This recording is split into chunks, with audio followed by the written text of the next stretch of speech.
Hello friends, आपकी तैयारी कैसी चल रही है फ्रेंड्स? आपकी तैयारी बहुत अच्छी चल रही है ना फ्रेंड्स? तो लगातार अपनी तैयारी को बहुत अच्छे से करिए। क्योंकि फ्रेंड्स बिल्कुल लेटेस्ट अपडेट है कि जो आपका एग्ज़ाम होने वाला है नीट 2024 का जो एग्ज़ाम होने वाला है वो 5 मई 2024 को ही होगा। तो फ्रेंड्स आप अपनी तैयारी को बहुत अच्छे से रखिए और बिल्कुल चिंता मत कीजिए। अगर आप पढ़ रहे हो तो डेफिनेट आप जो पढ़ोगे वही एग्ज़ाम में आएगा, ठीक है ना फ्रेंड्स? और एक और बात सुनिए फ्रेंड्स, बिल्कुल लेटेस्ट जो सिलेबस, मतलब आप ऐसा मत सोचिए कि ये सिलेबस इंपॉर्टेंट है तो मैं इतने को कर लूँ तो मेरे को नंबर आ जाएंगे। नहीं, अगर फ्रेंड्स आपको अच्छा कॉलेज चाहिए तो आपको पूरा का पूरा चैप्टर देखना होगा, पूरे चैप्टर आपको देखना होगा। यदि बायोलॉजी में भी आपको 360 में से 360 नंबर लाने हैं फ्रेंड्स, तब तो आपको क्या करना है फ्रेंड्स?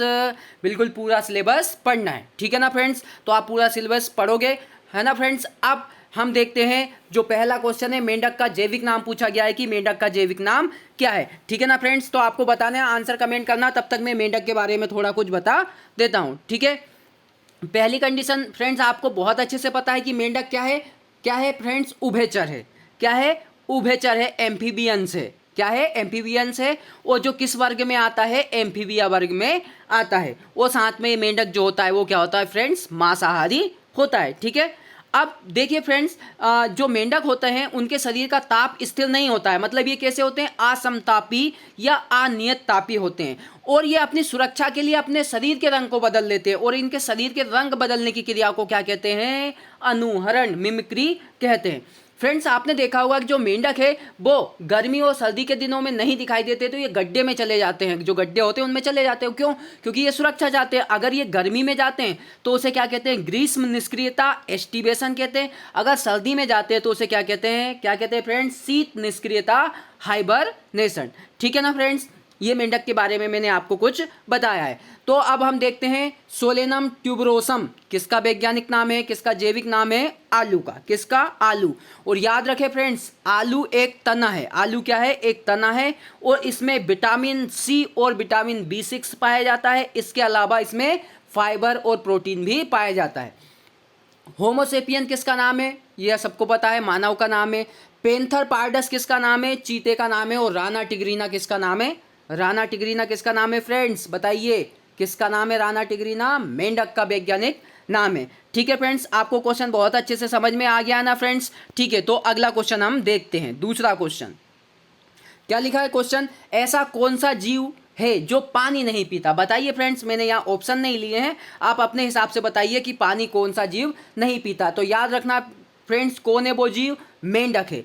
मेंढक अगर पानी नहीं पीता तो क्या होता है आपको पता है? जो मेंढक है उसकी त्वचा कैसी होती है? आर्द्र होती है, बिल्कुल चिपचिपी सी श्लेष्मा युक्त होती है, जिसे त्वचा श्लेष्मा या म्यूकस कहते हैं। मतलब त्वचा श्लेष्मा या म्यूकस से ढकी होती है उसकी त्वचा, और सदैव कैसी होती है? आर्द्र होती है। और ये त्वचा के द्वारा ही पानी का अवशोषण करती है, अर्थात ये मुंह से पानी नहीं पीती। मतलब मेंढक कभी भी पानी नहीं पीती है, ठीक है? अगर ये गर्मी के दिनों में बाहर आ जाए तो इसकी त्वचा सूख जाती है और ना तो ये सांस ले पाती है, ना पानी का अवशोषण कर पाती है, और इनकी मृत्यु हो जाती है, ठीक है फ्रेंड्स?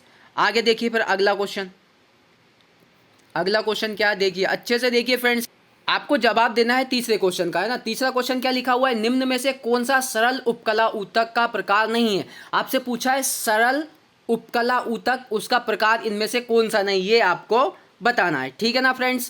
पहला क्या लिखा है? सल्की उपकला ऊतक, स्तरित उपकला ऊतक, घनाकार उपकला ऊतक, स्तंभाकार उपकला ऊतक। इसमें से कौन सा नहीं है? किसका मतलब सरल नहीं है वो संयुक्त होगा। जाहिर सी बात है, अगर सरल उपकला ऊतक का प्रकार नहीं है तो वो संयुक्त का होगा, ठीक है ना? तो हम देखते हैं कुछ, है ना? जैसे सबसे नीचे आप देखिए कौन सा देख रहे हैं, पहले से ही देख लेते हैं ना। सल्की उपकला ऊतक, कौन सा उपकला ऊतक? माफ कीजिए फ्रेंड, थोड़ा सा हम उपकला ऊतक के बारे में देख लेते हैं कि तब तक आप अपना जवाब दीजिए। उपकला ऊतक क्या होते हैं फ्रेंड्स? जो जंतु के शरीर होते हैं उनकी सबसे बाहरी त्वचा होती है, और जो उनकी खोखली गुहा होती है, और जो उनकी आंतरिक जो स्वतंत्र भित्ति होती है, उन पर जो ऊतक पाए जाते हैं उन्हें उपकला ऊतक कहते हैं। और सरल उपकला ऊतक मतलब जो एक ही प्रकार की कोशिकाओं के बने होते हैं वो सरल उपकला ऊतक कहलाते हैं। अब क्या फ्रेंड्स, आपने अपना आंसर कमेंट कर दिया है क्या फ्रेंड्स? कर दिया है क्या? देखिए हम अब ऑप्शनों को देखते हैं। पहला क्या है? सल्की उपकला ऊतक। क्या है? सल्की उपकला ऊतक। और एक बात याद हो रखिए, सरल उपकला ऊतक को क्या बोलेंगे? Simple epithelial tissue. अब पहला ऑप्शन है क्या है, सल्की उपकला ऊतक। अगर मैं इसको इंग्लिश में बोलना चाहूँ तो क्या बोलूँगा, स्क्वेमस एपिथेलियल टिश्यू। और साथ में इसको क्या बोलते हैं, एक और बात याद रखना, इसका एक और नाम है पेन मेल उपकला।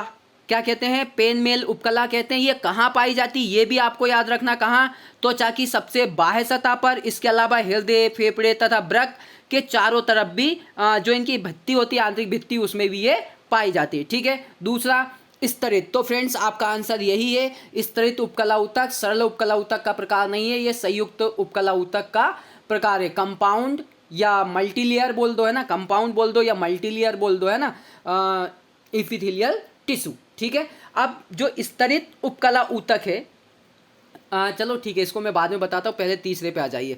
घनाकार उपकला ऊतक, ये भी क्या है फ्रेंड्स, सरल उपकला ऊतक है। जो घनाकार उपकला ऊतक है वो भी सरल उपकला ऊतक है ना। इसको इंग्लिश में क्या बोलते हैं, क्यूबोइडल इपिथेलियल टिश्यू। क्या बोलते हैं, क्यूबोइडल इपिथेलियल टिश्यू। ठीक है ना, किसको, घनाकार को। और ये जो घनाकार उपकला ऊतक है कहाँ पाई जाती है, ये थायराइड ग्रंथि में, यकृत में, त्वचा की श्वेत ग्रंथियाँ हैं उनमें भी ये पाई जाती है। अगला देखिए, ये भी स्तंभाकार उपकला ऊतक है। ये भी कौन सी है, सरल उपकला ऊतक का प्रकार है। कौन सी, स्तंभाकार, है ना। ये कहाँ पर पाई जाती है, आपको ये आंत में मिलेगी, पित्ताशय में मिलेगी, पित्तवाहिनी की जो दीवार है उस पर मिलेगी। ये 3 प्रकार किसके हुए हैं, सरल उपकला ऊतक के। इसके अलावा 2 प्रकार और है सरल उपकला ऊतक के। जो अगला वाला, चौथा वाला, वो है कौन सा है, पक्षमाभी उपकला ऊतक, मतलब सीलिएटेड उपकला एपिथेलियल टिश्यू। ठीक है। ये कहाँ पाया जाता है, श्वसन नली में पाया जाता है, अंडवाहिनी में पाया जाता है, मूत्रवाहिनी की जो भीतरी सतह है उस पर भी मिलता है। अगला एक और प्रकार जो सरल उपकला ऊतक का कौन सा है, कूट स्तरित, सुडो स्टेटिफाइड, है ना।